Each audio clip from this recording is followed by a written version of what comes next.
For many of us, negative self talk is the biggest barrier we face against achieving our goals or seeing the change we really want to see in our lives. And for me personally, I know that I didn't even realize negative self talk was an issue in my life until I realized that I never let self doubt really stop me from doing things for the most part.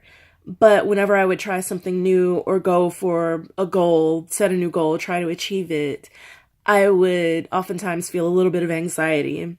And I just told myself that it was normal. And to some extent it is.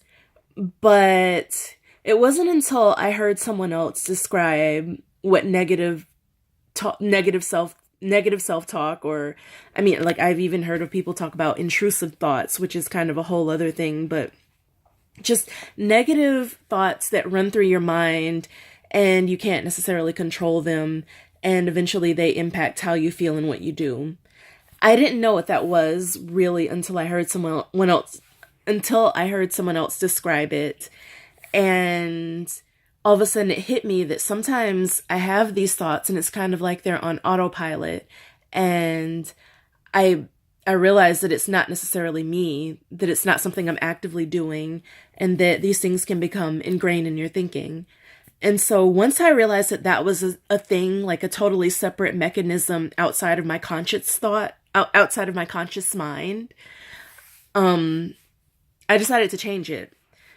So and by that, I oversimplify it, but to me, I just thought of it as, well, these are just thoughts, and I have thoughts, and I can control my thoughts. And now that I'm aware that this is going on, I can be mindful of it and see if I can make it stop.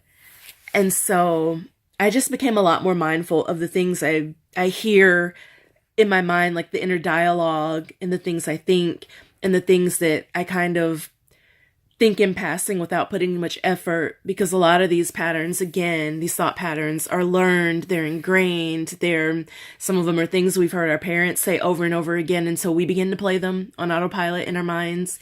It may have been a teacher or a coach that told you couldn't achieve whomever it was. You can control that. And the first step to controlling it is being mindful of it and taking inventory of what you're telling yourself and what you hear in your thoughts. Write that stuff down. I'm a huge proponent of writing things down because it gives you clarity. It allows you to visualize things that you've been turning around over and over in your head. And sometimes when you have things written out in front of you, things become more clear, and you can say to yourself, well, I didn't know I realized this about myself. I didn't know I was saying or thinking this. What am I going to do? I need to stop that. And so that's basically what happened with me. I realized that negative thoughts aren't necessarily a default or a given. Like, you don't have to live with them. And from that day forward, I made more of an effort to minimize them. I made more of an effort to combat them. And even now, it's only very recently that I've gotten into positive affirmations and reprogramming my thinking by challenging negative beliefs. And so now I am a believer in that, because I believe that if you continue to tell yourself one thing, it'll shift the way you think. And so that'll be what you believe. And then your actions will change in response to that.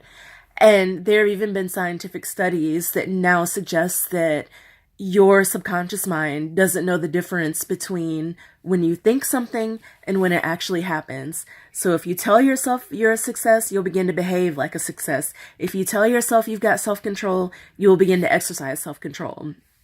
And that's sort of the way it goes. So I just want to challenge everyone to evaluate the dialogue you're having with yourself and don't even realize it, and change that to match what you want your life to look like.